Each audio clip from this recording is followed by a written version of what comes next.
Kalau berbicara sosok waliullah dan ulama yang zuhud dan penuh karismatik, pasti tak lepas dari sosok beliau, Mbah Kiai Haji Nur Durya bin Syahid. Lahir di desa kecil di ujung selatan Kabupaten Pemalang, yaitu Desa Genting, Kelurahan Walang Sanga. Mbah Nur adalah sosok yang dikenal oleh para peziarah di seluruh antero Nusantara, bahkan sampai negara tetangga.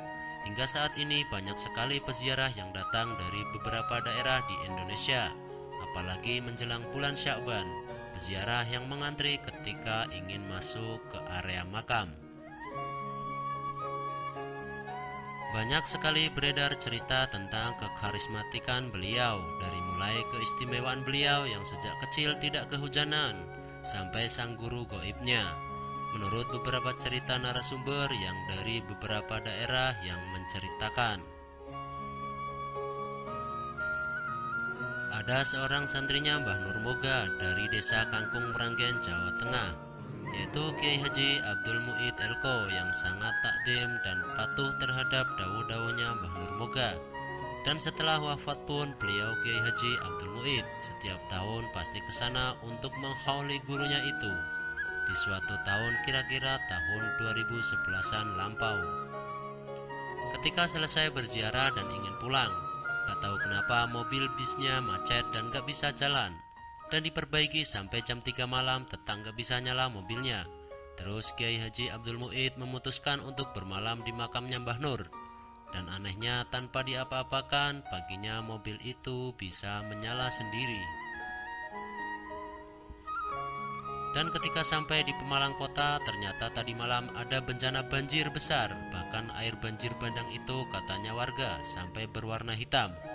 Bahkan yang diakibatkan dari banjir bandang semalam itu, yaitu putusnya jembatan Comal Pemalang karena diakibatkan banjir tadi malam itu.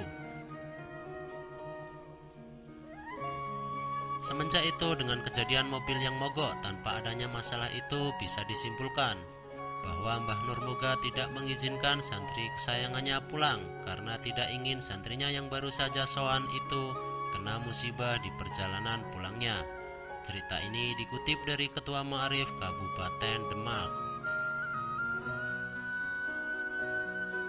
Suatu saat ketika Mbah Nur Moga masih sugeng atau hidup, santri Mbah Nur Kiai Bardi dan Kiai Haji Abdul Muid kepingin sowan kepada gurunya, yaitu Kiai Haji Nur Durya bin Syahid. Dan ketika itu beliau nggak punya sangu untuk ke sana, dan yang dipunyai hanyalah pisang yang masih di pohonnya. Lalu ditekorlah pisang itu dan dijualnya untuk modal perjalanan berangkat sowan kepada gurunya, Mbah Nur Moga. Singkat cerita, sesampainya di rumah Mbah Nur yang berada di persis bibir sungai itu, beliau kaget karena pisang yang ditegor dari kebunnya dan dijualnya di bakul itu ternyata sangat persis dengan pisang yang dihidangkan oleh Mbah Nur kepada santrinya itu, Kiai Bardi dan Kiai Haji Abdul Muid. Cerita ini dikutip dari dawuh Kiai Haji Abdul Muid saat mengkaji kitab Nasoihul Ibad. Kediamannya Mbah Nur di Blok Manggis, Genting, Kelurahan Walang Sanga, Kecamatan Moga, memang tidak sewajar untuk keumuman manusia. Karena apa?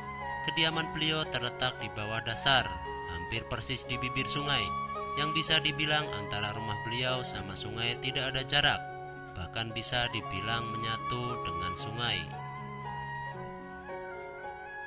Tapi itulah yang membuat kekarismatikan Mbah Nur Moga semakin terlihat, dan kesederhanaan rumahnya yang terbuat dari bambu itu semakin terlihat kezuhudannya beliau.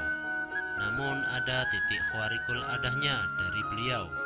Ketika banjir datang di sungai itu, air sungainya tidak pernah merendam rumah Mbah Nur. Bahkan air sungainya yang meluap itu seakan mengalir miring menghindari rumah Mbah Nur yang hanya terbuat dari bambu itu. Sebesar apapun banjir yang datang, pasti airnya miring dan tidak sampai menggenangi bahkan menyentuh pintu bilik rumahnya Mbah Nur. Subhanallah, kalau Allah menyukai seseorang, pasti Allah menyuruh semua makhluk ciptaannya untuk hormat dan takdim kepada orang yang dikasihi Allah itu.